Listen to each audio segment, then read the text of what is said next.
Increasing your ROAS with Google Ads is not difficult, but problem is most e-commerce brands don't know what they're even doing to increase their ROAS, and as a result, they're never able to scale their brand to a level of profitability like these, for example, where we're running this brand at a 10.48x ROAS or this brand at a 10.39x ROAS. Then this does over $1 million per month, or maybe brands like these 9x ROAS, 8x, 7x. All these numbers are entirely possible with Google Ads if your strategy is accurate. And I'll be honest, unless you're approaching your current strategy with actually the intent of increasing your ROAS, nothing is going to change, nothing is going to happen. So in this video, I'm going to tell you exactly how we are able to achieve these ROAS levels and increase the return on ad spend for majority of the brands we work with without implementing any crazy tactic or strategy. Now, there's one thing you must absolutely know as an e-commerce brand owner or a CMO of your brand, and that is real ROAS increases don't happen because of what you do on the campaign side. Rather, they take place because of what you do on the feed, on the foundational level. This is where so many brands go wrong, because the moment their ROAS starts to dip or it starts to plateau or it's simply not at the level they want it to be at, they start going into the campaign's dashboard on Google and they start clicking a bunch of buttons in the hopes that something happens and the ROAS magically increases. Unfortunately, that's not how Google works. The only thing that will happen in that situation is you will artificially inflate your ROAS numbers for a few days and they will drop back down right to where it was at the beginning. So what this means when I say you need to start from the ground up is you need to start from your foundation, is where the real ROAS scale is created. And a good foundation is one which takes all of the data into account and then optimizes based on that data. Now, for any given brand, the first thing which we are doing, at least with brands that have some data coming in, is we are going into the insight section to basically devour this entire section to understand where we can do better, what we can improve essentially within our foundation. And of course, the number one part of your foundation with the Google Ads at least is your product titles and your product description. Now, the number one strategy which we have seen to work in terms of titles and descriptions is to simply go into your insight section, change this rows section right here to 15 different rows, and look through all of these different rows to understand which kinds of keywords are providing the best returns for the highest conversion rates. Now, very important, you look at both these metrics, conversion value and conversion rate, because the higher the conversion rate is, the more likely that that keyword will scale further. So that's where you find your winning keywords. And from there, it's as simple as implementing those keywords accordingly, making sure it's relevant to what you are selling, making sure it also include high perceived value increasing words within titles and descriptions, but adding all of these things to the titles and description so it gets submitted to the Google Merchant Center product feed. That's essentially the first step. But on a strategic level, what this needs to follow is this simple formula: perceived value increasing words plus SEO keywords plus branding. For instance, if you're trying to sell the product 3D printer on Google, you don't want to just show up for the product title 3D printer. That should not be your title. Instead, you want to follow the formula I just laid out, which means at the very beginning, you need to have some perceived value increasing words such as premium or portable or luxurious or heavy duty, whatever fits your niche, whatever in your case the audience wants to see and what it believes as perceived value. You need to have those words in there, followed by certain SEO keywords. So again, this requires that you do a little bit of keyword research, but after you do a little bit of keyword research, you should have 3 to 5, maybe 7 keywords, which you can add in between the perceived value increasing word and the end, which is the branding word. And at the end, essentially, when I say branding, all I'm referring to is your brand name. That's all you need to have at the very end to end everything off in terms of a branded feel and a branded approach. This is the exact formula you use for so many of these brands, which are running above a 10x ROAS, 9x, 8x ROAS, which, by the way, if you run a brand doing 50,000 or more per month in revenue, you need some extra help scaling to the next level with Google Ads, go on my website at yourmarketing.com and schedule a free call with me, and let's see how we can potentially work together and make that happen. But once you have taken care of the product title and the product feed, essentially, in that sense, you are done with a small portion of the entire strategy, because this is only one part of the strategy. It's not the whole. So many brands just stop here and they assume that just because they improve the product titles and the descriptions, now magically sales will start to increase. This only happens if you now go to the next step of the strategy, strategy, which is to go after the images. Now, in terms of product images, I want to tell you that 90% of your success comes from your product images, because that is the biggest portion of your shopping ad listing, at least. So the images is where you should be putting a lot of your focus on. Now, any type of image does not work with Google. It needs to have a strategic approach done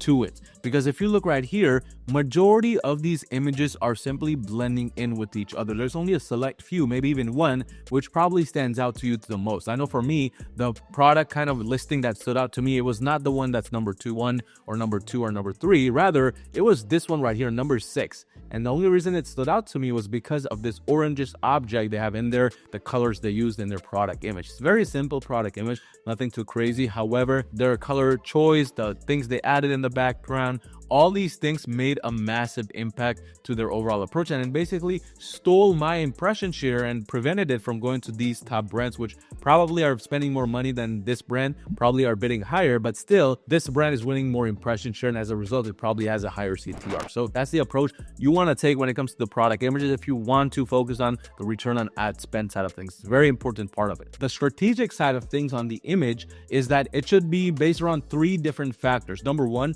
relevancy. How relevant is the product image itself to what the user wants to see, essentially? If they're looking for a 3D printer, does your product image showcase a 3D printer, or does it showcase something else entirely? Number 2, how trust inducing is it? So when I look at your product image, or when an audience member looks at your product image, do you have anything to add trust in there, like certain trust badges, or is it a simple kind of plain simple product image with nothing else going on for it, which essentially is not the best approach for inducing a lot of trust, making people want to spend this level of money on your product. But third, it doesn't add any emotion. Now, in a situation like this, you can get away with not really adding much emotion because it's a simple 3D printer. But this object right here, for example, this is actually adding in a little bit of emotion, because now the user who uses 3D printers regularly, they can imagine themselves creating an object like this, something complex, something fancy, which is going to make them feel good about themselves, or maybe it's going to make them feel happy that they were able to do this. So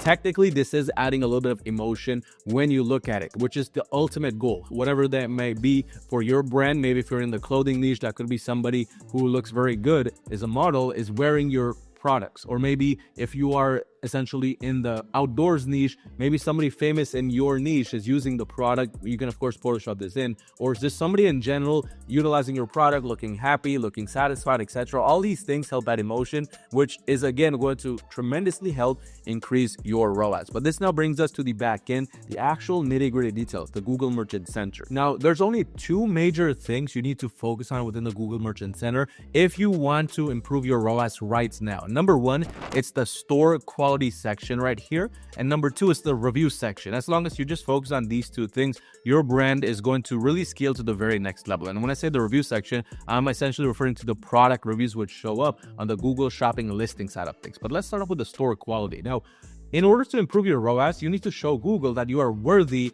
of handling this increase in ROAS, because keep in mind, Google rewards return on ad spend. It rewards ranking. You don't just randomly rank here by bribing Google, by paying it extra. Those days are long gone. Now it's all about the quality. And in order to increase the quality of your brand, you need to focus on a few different things. First, shipping experience. Obviously you need to have a pretty good shipping experience with providing a good shipping cost or a return cost. Now, in this situation, because this brand is based in a different country, you'll see different currencies here, but essentially whatever currency or whatever country your brand is targeting, you should show the relevant information there for that given country. Second, return experience. You need to be accepting returns from 30 days to 180 days. That's the new normal now for Google in order to even be considered a high quality and exceptional store. Second, return cost. Obviously, the lower it is, the better in this situation. That's something you need to be following as well. But that brings us now to the other section, which is store ratings. You need to have store ratings at least set up, collecting a few store ratings, because this is one of the easiest ways to improve the quality of your brand and overall improve your return on ad spend. Fourth, browsing experience. Now, this is where landing page experience becomes so important. You need to ensure you have high resolution images. Google's literally looking at the resolution images and what resolution they are, whether it's 100%, whether it's 0, whatever it may be, to understand how high quality your brand is. Second, images per offer. Ideally, you want to have 5 or more images, because that puts you in the exceptional category. And that also tells Google that, hey, you're serious about the product you sell.